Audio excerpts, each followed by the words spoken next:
Have you ever thought about this? On your way to work in the morning, traffic is jammed as usual. It's Tuesday and just a normal day. As you merge into the right lane, a brand new, brightly colored pickup truck pulls right in front of you. You take a look. Tablet-sized screen, self-heating leather seats, chrome accessories gleaming in the sun. You're trying to estimate the price. $80,000, maybe even over $90,000.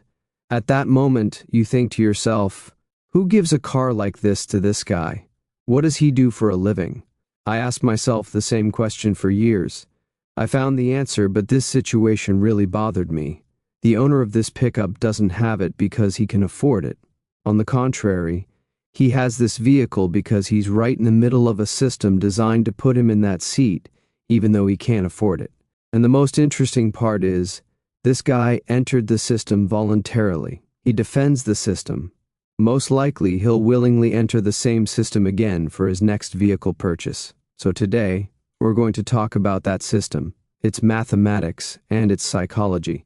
If you watch this video to the end, I can assure you that you'll never look at car commercials, monthly payment discussions, and showroom offers the same way again. I'm Sammy. If you're ready, let's begin.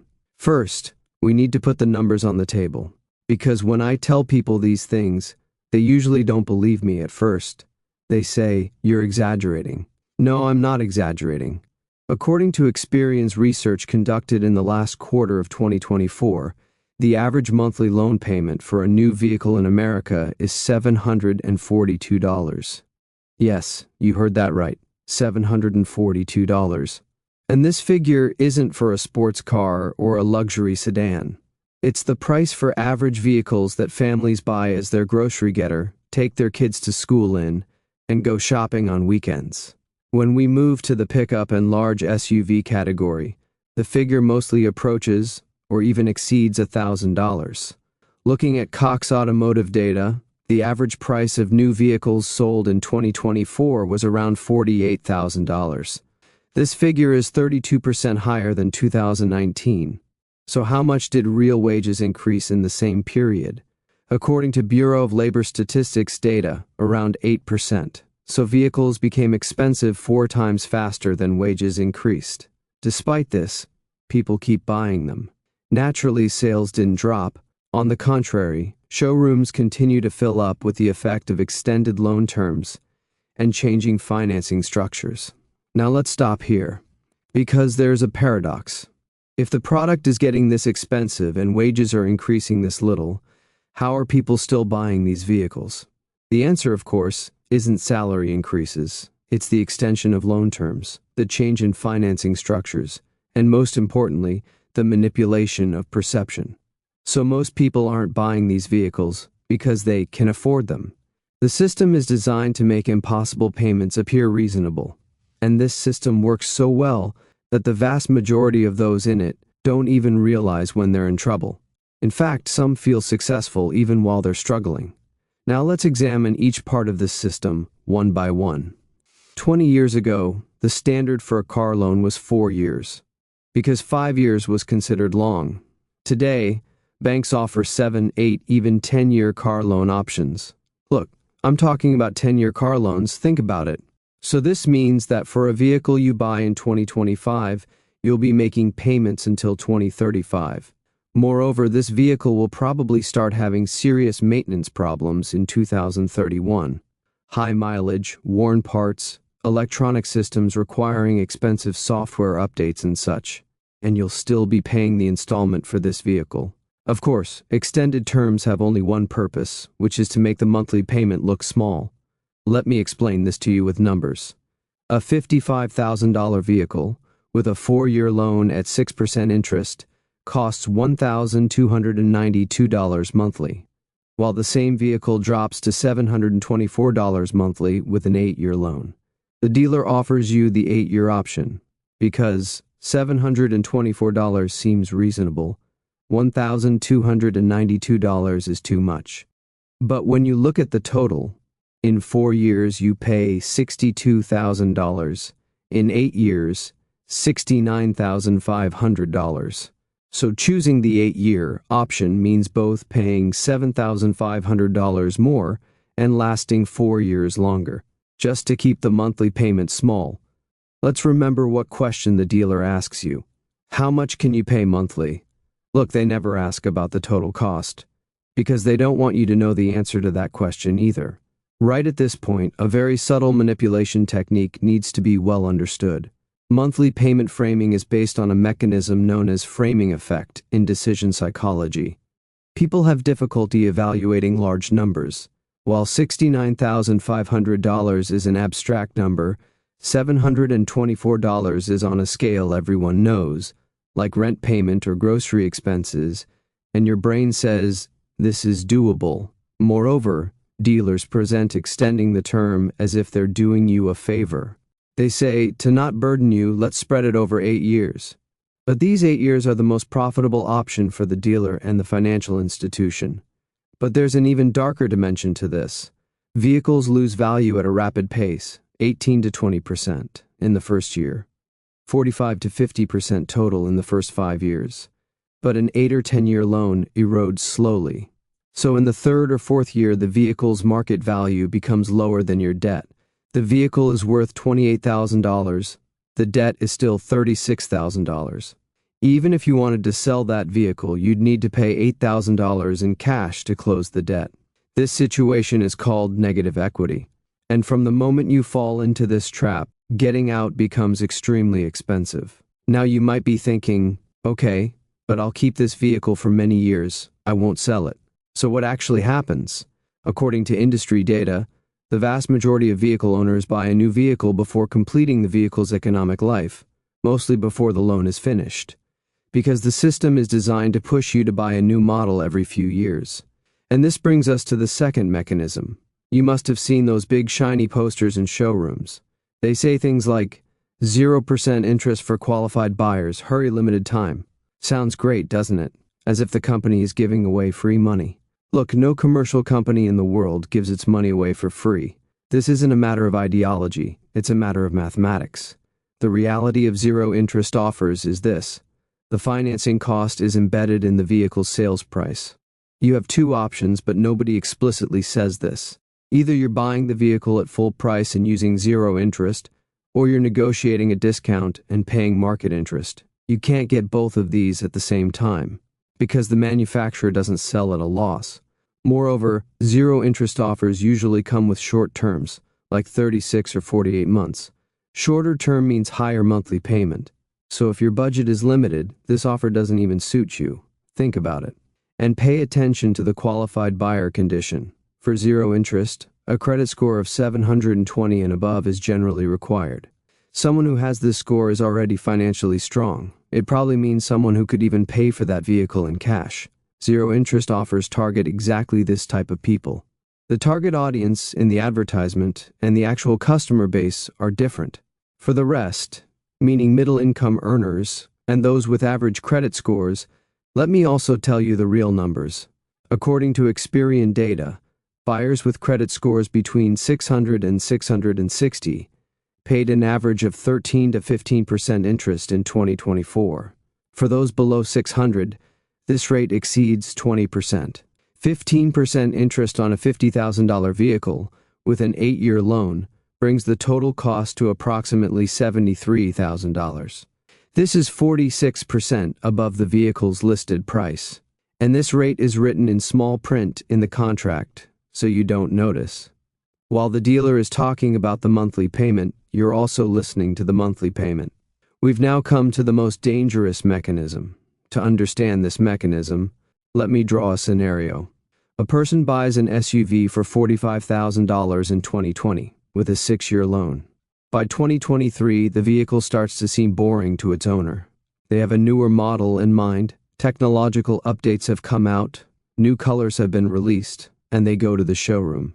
The dealer says, your vehicle's current value is $32,000, but you still have $39,000 on your loan, so the difference is $7,000.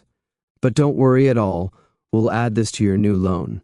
And that person has bought a new vehicle with $7,000 of old debt and started making payments.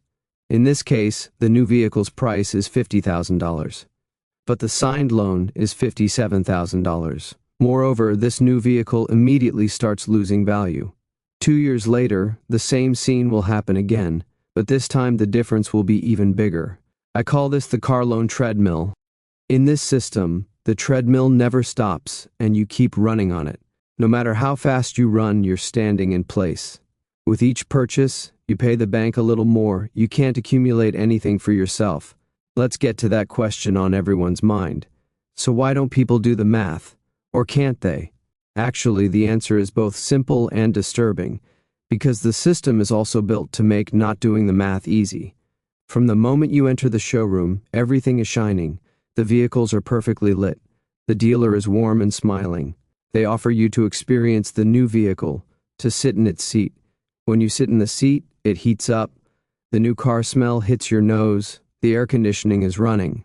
And right in the middle of this experience, someone hands you hundreds of lines of loan documents. At that moment, your brain is set to emotional approval, not analytical thinking. This is never a coincidence. Sales processes, showroom design, even the seating arrangement have been tested and optimized to maximize this moment. Now I want to touch on a less talked about dimension of this cycle: multiple vehicle payments. Many households have 2 or 3 vehicle loans at the same time. One is used as a family vehicle, one is a pickup for work, one is a small vehicle for the young person. Of course, when these payments come together, they reach $1,500, $2,000 monthly.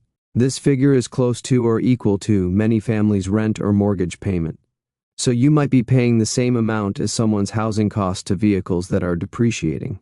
And all these vehicles are losing value day by day, requiring maintenance over time, consuming fuel every day. What most people don't realize is this: getting out of this cycle requires awareness, not paying power. Because people don't enter the system because they're powerless. They enter because they don't know how the system works. We've talked about the mathematics so far. If there's anything that can refute mathematics alone, it's psychology. The automotive sector in particular has become extremely skilled in this area. Those pickup commercials gliding through mountains aren't showing you a means of transportation. They're saying, the man who owns this car is powerful, free, successful. At the same time, it's the choice of those who care about family safety and think broadly, they want to say. Of course, the commercial doesn't tell us this directly, because if it said it directly, it would have to pass through the logic filter. Instead, it subtly conveys the messages it wants to give through visuals, music, and atmosphere. Research published in the Journal of Consumer Research shows that the vast majority of people's luxury spending decisions are made out of social status anxiety. The vehicle is the most powerful symbolic product in this category, because it's constantly visible. Your neighbors, co-workers, your children's friends at school see your car. If you buy furniture, only the household and guests who come to your home see it, while your vehicle sends a message to the outside every day. An interesting psychological distortion emerges here. When you suggest $800 monthly rent to people, they immediately say, "This is too expensive." When they see $800 monthly food expenses, they feel regret saying, "I'm spending too much." Society labels someone with an $800 monthly clothing habit as a shopping addict. But when they've given the same figure to monthly vehicle payments, the answer is this: transportation is necessary anyway. A person should do something for themselves. It's my right to travel in a safe vehicle. Look, the same money, completely different emotional reactions. What creates this difference is marketing that's been done for all these years with billions of dollars spent. The message, the vehicle is your identity, the vehicle is freedom, the vehicle is an investment, has penetrated so deeply that even questioning this acceptance has become strange. In fact, people who question face judgmental attitudes like, "doesn't know how to enjoy life," and here I want to touch on a very important point. This psychological mechanism doesn't work this strongly in any other spending category. Identity marketing is done in the clothing sector, in the electronics sector too. But there's no other product considered to be as strong a social signal as a vehicle. Why? Because a vehicle is one of the rare products that carries both use value and status signal at the same time. The need for transportation is real. The need for identity is layered on top of the real need. And distinguishing these two needs is a skill nobody taught you. Yet a vehicle is not an investment. It's a consumption product that loses value from the moment it's used. This discourse has nothing to do with not loving cars. I'm saying this so you make your decision with data instead of emotions. Because here's the truth. That pickup in the mountain commercial will spend 90% of its life on asphalt. And you'll pay the price of that freedom dream for years with monthly payments. In this section, I ask only one thing of you. Lower your defense walls and just face the mathematics. Let's say you bought a $55,000 vehicle.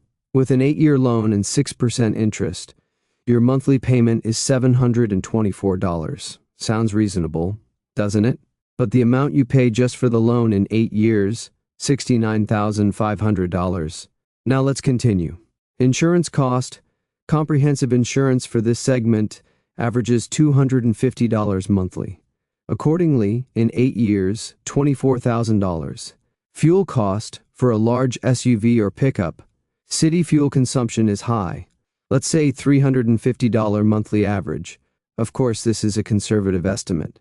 In 8 years, $33,600. Maintenance and repair cost. Tires, brakes, oil maintenance, plus unexpected breakdowns. Average $14,000 for 8 years. If you experience a transmission or engine problem, this figure can easily double. The cost of owning the vehicle for 8 years totals $141,100. At the end of 8 years, what do you have? A vehicle whose market value is probably between $12,000 and $15,000. You spent $141,100 for this. Something worth $13,000 remained. So your net loss totals $128,100. Now let's look at this alternative together. What if you invested the $724 monthly payment into an S&P 500 index fund for 8 years?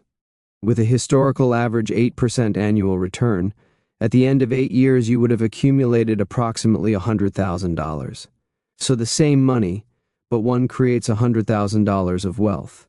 The other destroys $128,100. The difference, $228,100. And this is just one vehicle decision. Most people never do this calculation because the monthly payment looks small in their eyes. The system makes you think with monthly payments. Yet when you spread small monthly figures over years, they turn into enormous numbers. Let's make a comparison. The same person, instead of a $55,000 vehicle, buys a 3-year-old reliable vehicle for $30,000. 3-year loan and 2% interest. Monthly payment approximately $859. Yes, it looks a bit higher, but look, it ends in 3 years. Moreover, its insurance is cheaper, fuel consumption is similar, and at the end of 3 years you own the vehicle without any debt. This choice versus the first scenario leaves a deep impact on the financial statement for decades. Understanding this logic is the cornerstone of financial literacy. Okay, you've seen the problem in all its dimensions. Now what will you do? I'll give you 3 concrete rules. These aren't abstract suggestions, they're applicable, clear principles. First rule, don't spend more than 15% of your gross income on total vehicle cost. Listen carefully, not monthly payment, total cost. Loan, insurance, fuel, maintenance all included. If your monthly gross income is $5,000, all vehicle-related expenses shouldn't exceed $750. If it does, that vehicle is a burden for you. And it takes you backward, not forward. Second rule, don't buy a new vehicle without closing your current loan. If a dealer is offering to add your negative equity to a new loan, get up from that table immediately. Because this offer isn't helping you in any way, on the contrary, it's condemning you to the next 5 or 6 years. If necessary, use your old vehicle for a few more months, or even research another solution. This clean start is worth months of savings. Third rule, consider buying a reliable used vehicle that's 3 to 4 years old, with 30 to 50,000 kilometers. Why? Because the harshest part of depreciation happens in the vehicle's first 3 years. Some models lose more than 40% of their value from new to the 3rd year. You're making the first owner pay for that loss. So in this case, you're not buying the vehicle, you're buying the drive. And vehicles in this category mostly come with warranty coverage. Moreover, the service history is transparently visible. These three rules put you on the right side of that $228,100 difference decision. Let me also say this. Applying these rules isn't sacrifice, it means clarifying your priorities. Buying a luxury vehicle or financial freedom in the coming years? Of course, the answer to the question varies from person to person. But to be able to ask the question, you first needed to see the real cost of the options. Those who watch this video now see that cost. Let's suggest one more practical step. If you're currently thinking of buying a vehicle or feel that the time has come to buy one soon, do a calculation. For the vehicle you're considering, add up the loan payment, insurance estimate, monthly fuel, and estimated maintenance. If this total exceeds 15% of your gross income, research a different option. The numbers will give you the answer. While watching the video, you probably thought about your own vehicle decisions several times. And maybe you said to yourself, it's too late. Maybe you're in negative equity right now. Maybe you have multiple vehicle payments and you feel squeezed every month. But it's not too late. Yes, getting out of the cycle doesn't happen overnight. But the starting point is this. Apply these three rules in your next decision. If you're currently in the cycle, make a small plan to close your current debt. Small extra payments, cutting unnecessary expenses, side income opportunities, and such. So the exit here depends not on a big move, but on a consistent direction change. Remember this. The system that sold you that vehicle wants your decision to be as emotional as possible. Showrooms are designed for this, commercials are made for this. Sales processes have been tested and refined for years. People who make emotional decisions never calculate the total cost. But you watched this video, and now you know how that system works. Knowing is the beginning of everything. Someone around you is also living in this cycle and may not even be aware of it. Share this video with them. Sometimes a video watched at the right time can prevent a debt spiral that would last for years. See you in the next video. Until then, good decisions.